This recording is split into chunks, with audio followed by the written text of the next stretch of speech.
Some people have asked, why the mask? Why do I wear this to the ring? What does it represent? What does it mean? Why do you carry it around? It's more than just being the head collector. I believe this mask actually is a reason for that name. There's so much more to this mask and what it represents than you may think.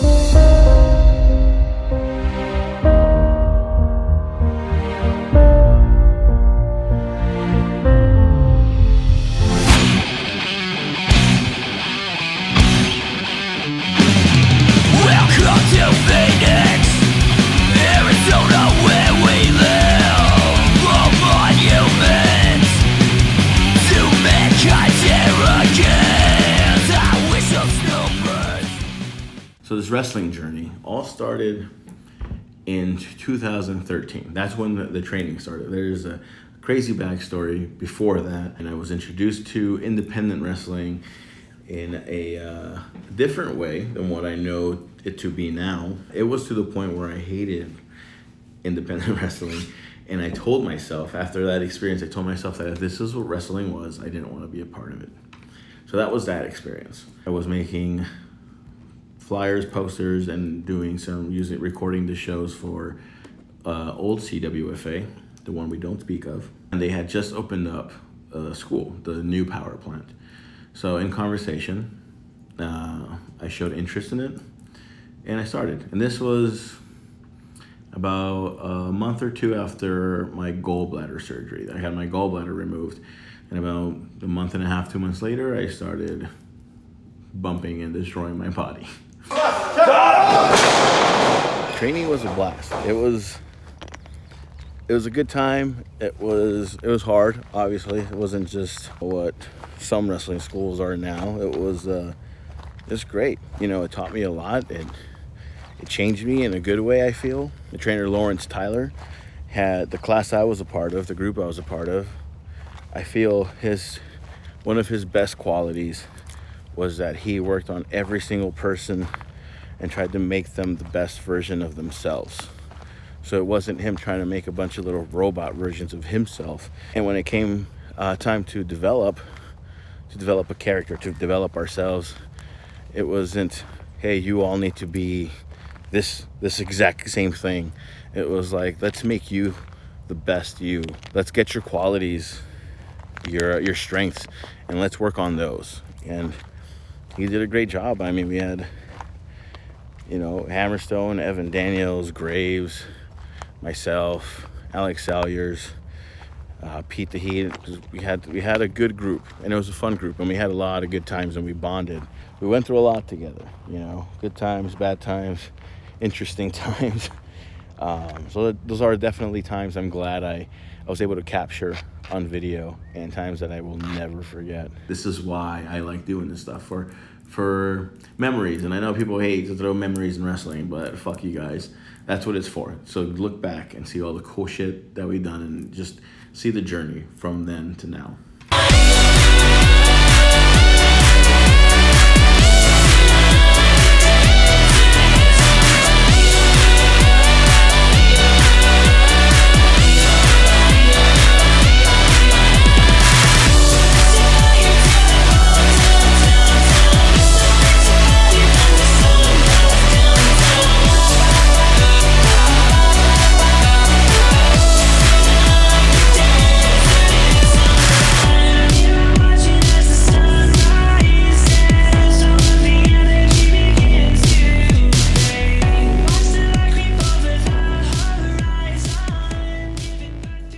I've definitely been fortunate enough to learn from a lot of people, a lot of good people. Navajo Warrior has taken me under his wing and has been my mentor for years now, and I cannot thank that man enough. That guy is a beast, and you don't want to piss him off, but he is a great human being, and if he is able to help you, he's going to, as long as you take it and you do something with it. Lawrence Tyler, obviously my trainer, in his weird way, made me feel comfortable with being me.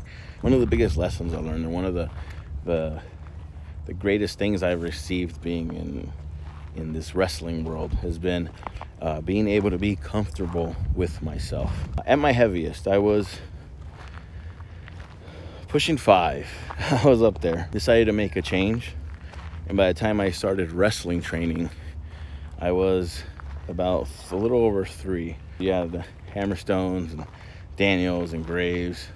So in my head, that's what I wanted to be. I'm like, I need to be and look like this, you know, and I beat myself up for it. And Lawrence helped me understand that I just gotta be me and be the best version of myself. And I felt more comfortable with it because I had my persona. I had this person that I was not. I had to accept that I was not them, and that I couldn't focus on being them. So I had to focus on being me and just being the best version of me. I will say, because as you guys can see, obviously, you know, the brand, for a long time I was lazy. I used the big guy thing, persona, as an excuse to not really work on myself, to not do anything. It happens a lot. I see it a lot. And one of the things that I made the mistake of doing is I would see these videos of big dudes, and a lot of them, you know, I would see them having matches where they had to hold the rope for the majority of the match because they couldn't really move around. Guys that couldn't get up, or guys that struggled, or when they pinned someone, they did it very lazily because they couldn't get all the way down, stuff like that. And I automatically put myself in that category. Like, oh, I don't want to be like that. Like, this is what people think of me when they see me. And I'm sure some still do, but I don't fucking care. All these things kept happening. I'm like, I can't be this, you know? And slowly I realized, like, I want to get to the gym and I want to work out and do this, you know? But it was more for me to get healthy, to stay healthy, to just, you know, get stronger and feel good and stay active. And it wasn't even more of like, I need this body shape. It was just work hard, you know, eat right and get shit done. Don't make excuses. That's when my mindset changed. You know, it wasn't like I need to be this person, I need to look like this person. Or if in 3 months I don't have all these bulging muscles, I'm gonna quit and be mad at myself. And I know how much work I've been putting in the last couple of years, and it feels great, man. Like I love the gym. You know, it's great. I love coming to the mountains and taking a stroll, taking a hike. This stuff is good, and it beats sitting on your fucking couch watching Netflix and eating fucking a bag of potato chips and a tub of ice cream every day. It's like, fuck. In all that time, I realized that there is a difference. There's a difference between the people who do nothing and just say, I'm a big guy, and then come and try to wrestle, and these big old 300-pound dudes who can't even lift a 150-pound guy because there's no strength, there's nothing there, and they just use big man as an excuse. I'm just a big dude. And then there's big guys who work hard, who put in work and just try to be the best version of themselves. I know I'm saying that a lot, but be the best version of themselves and actually put in work. And I don't mean going to the gym and doing cardio for 15 minutes twice a week. I mean like putting in work, you know, trying to learn and do stuff. Like I was so insecure when I started going to the gym because I knew nothing, you know, and I'm still working on it. It's not like I know everything now, but I'm learning. You know, I go with Evan, I see what he does, and I apply that, and when he doesn't go, or I have to go alone, I go, and I feel confident, I feel comfortable going there and doing what I do, and I love it. It's fucking great. Number one thing is safety. And if you are supposed to be this big monster who throws dudes around, but you can't throw dudes around, like, well, one, what do you have? And two, when you try to throw someone around and you can't because you don't have the strength for it, you're just gonna hurt someone. You're gonna hurt yourself. And this right here, see, this to me isn't just like, it's cool to be fat, you know, it's kind of fit, kind of fat. And that's because this represents people who are big, who are proud to be big, that are working on themselves, that are on a fitness journey, and are making no excuses and are doing the best they possibly can to stay active and to stay healthy. Hello ladies and gentlemen, my name's Scott Johnson and I'm here with Jamie Beachletter II to discuss his match with EJ Sparks at the upcoming Party Hard Wrestling event. Now Jamie, you've got a very... Get out of here, fag boy! Listen, the exciting one has something to say. We don't have time for bag boys. What? Oh, hi. Why are you so mean to him, Evan? Because he's the bag boy, he shouldn't be wrestling. You're Evan. Why are you calling him Evan? I'm Evan? What are you talking You're about? exciting Evan Daniels. I don't know what you're talking about. You guys are the brother club. I know we're the brother club, we're in the shirts. Why are you wearing our colors? But you're Evan Daniels. So why are you calling him? Oh! We gotta go that way. Excuse me, bag boy. Should we get Jamie back? No! Okay, I can do that. I was supposed to be interviewing Jamie right now. Jamie? He's a nice guy. I don't know why you don't like him. Can't even do one job right. That's taking care of the bags. Colt and Kiku. Banana. Cold banana. Cold banana? Kikutaro.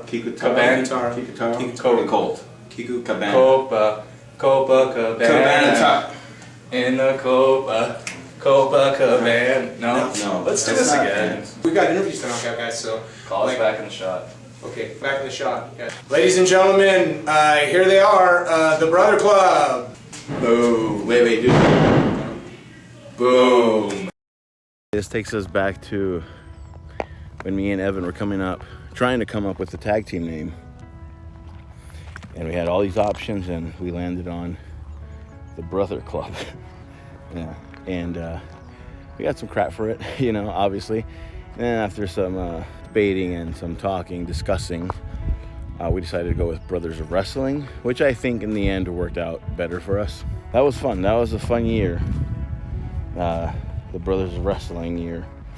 I had a lot of fun. I got to break out of my shell a little bit, show my sense of humor a little bit, you know, show that I can be more than just this big monster angry guy. It's always fun to tag team with your brother, your best friend, and have some fucking dope matches, you know what I'm saying? So that was good. And I thought about it ever since I started. Every year something has tweaked. I came in this feud with Super Rich. Did that for the whole year. This big bad bully debuting for the CWFA of old, the one we don't really talk about. Then the year after that, actually right in January, I became the good guy R3. I took on a very mean priest. For anybody that may know the name, Dexter Verity, we had a little bit of a feud, which was fun. The year after that, you know, we were doing stuff with the Arizona Wrestling Federation. Had a feud with Evan. Started that off with the ruthless, relentless, resilient R3 making a comeback.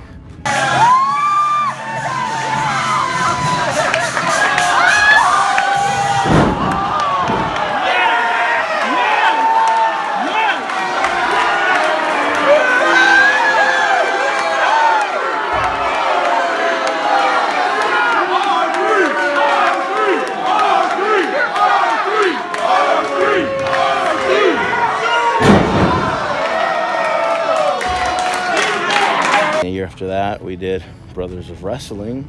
Every year it's been something, you know. It's been cool though, because I don't want to stay exactly the same. You grow, you meet new people, you learn things, you make mistakes, and then you adapt. You do your best to adapt. For 2019, arguably R3's best year. Championship Wrestling from Arizona, undefeated. The Revenge Tour, a lot of fun. I'm proud of that, proud of everything I did, everything we did as a company. Became the Arizona State Champion. I had some great matches with some very talented people. It was a great year, you know, but then the year's over and it's like, well, what's really left for R3? I mean, right now I feel I've outgrown just R3 and the mask, what the mask represents. I'm in a different place as far as that goes. As far as Seb goes, it's not. The mask has always been something I carry with me, something I wear, and it gives me this feeling, you know, of anger and intensity. And I don't know. I feel I don't need an object anymore that represents that, because I feel after all this time, I feel that a part of me now. Those changes, they make you different. They make you something else, somebody else. So you just have to adapt.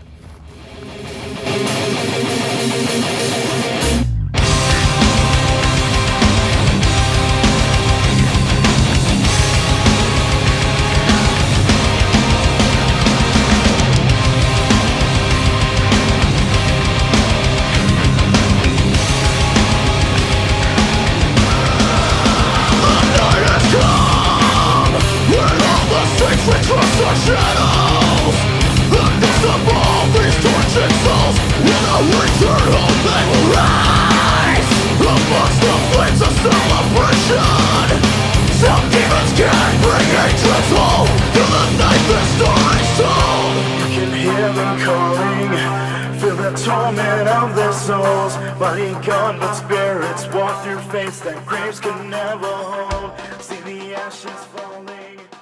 This mask actually has nothing to do with wrestling, but over time, what it means to me, what it represents, what it's made me feel, has shown me that it could be useful in wrestling. So many years ago, my mother got involved in things that she shouldn't have been involved in. And through that situation, I met this person, we'll call him Seb.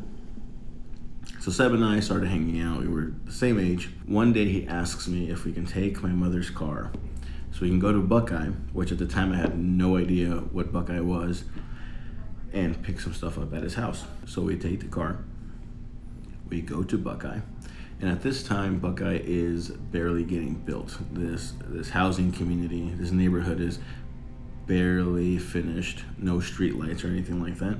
Go into this house, and this house is a disaster. I was helping him clean, move stuff around, and I had the radio on. And then Seb comes and shuts the radio off, and all he says is, "Don't play that, he doesn't like it." And at that moment, I'm like, who doesn't like it? Because it's just him and I in that house that I know of. So music is off. We leave, and then he says we need to take a trip to Flagstaff. I don't know what that is. I didn't know how far it was. I said no, because I don't know what that is. He said it wasn't far, and we get in the vehicle, we drive up the street a little bit, and then he stops and he says, "I need you to drive." Now, I need you guys to know that at that time, I did not know how to drive. So I told him I didn't want to. He gets out of the car, so I get out of the car, and we're arguing outside because I don't want to drive this car. I don't know where we're going, and I don't know what a Flagstaff is. But in that discussion, we end up switching seats. So I end up in the driver's seat, and he's in the passenger seat. We're still arguing. I'm telling him I don't want to drive this car. I get upset.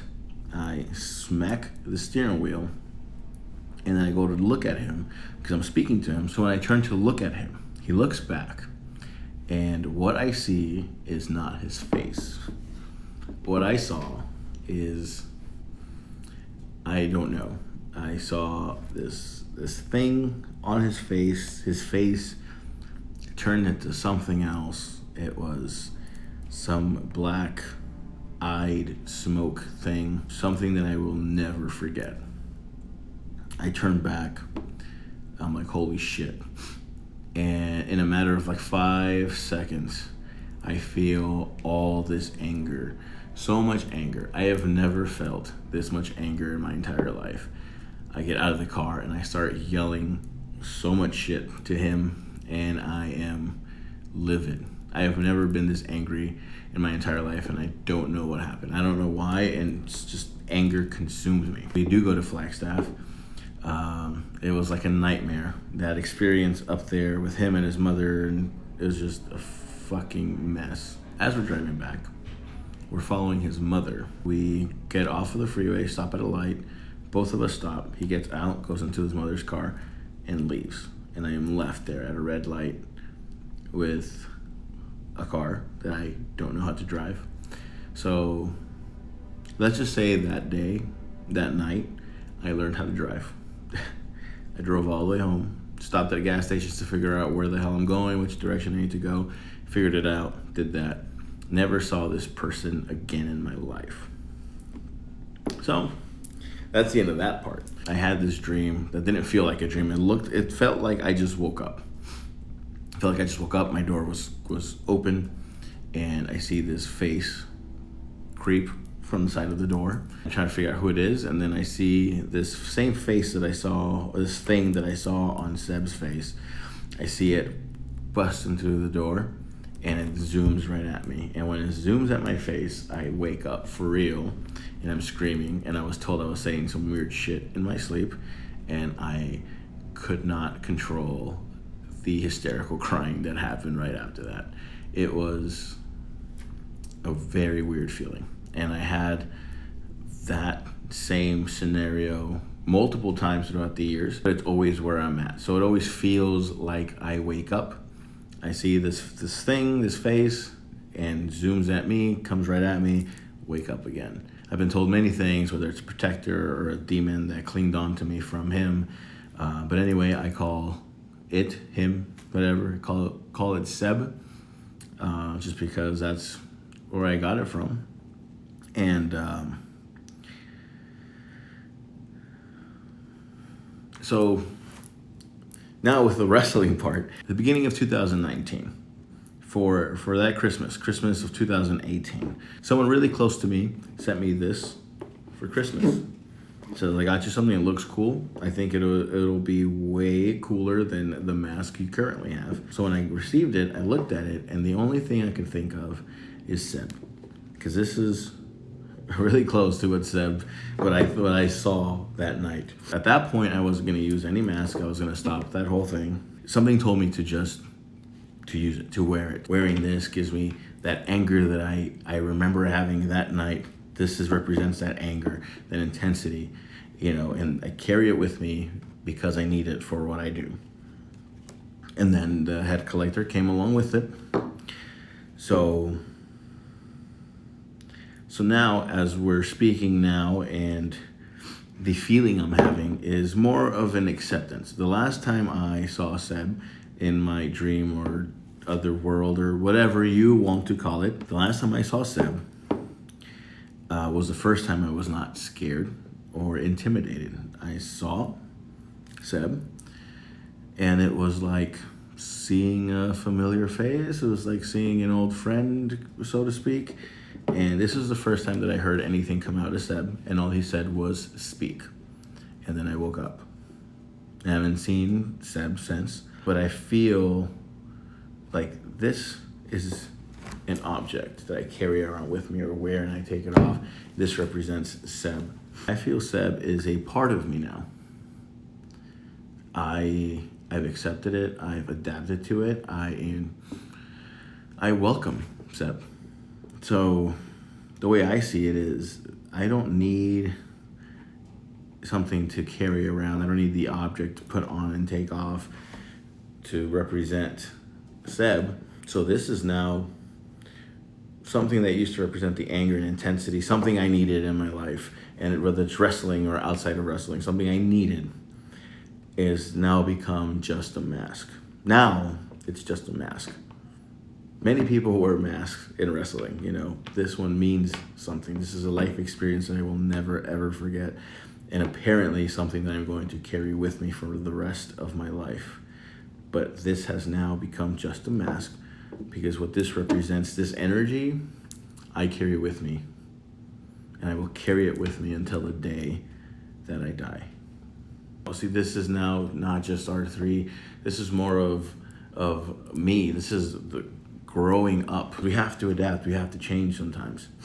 And R3 will always be with me. But now I have to start to evolve a little bit. And I mean, Charles Cassis is gonna be something special.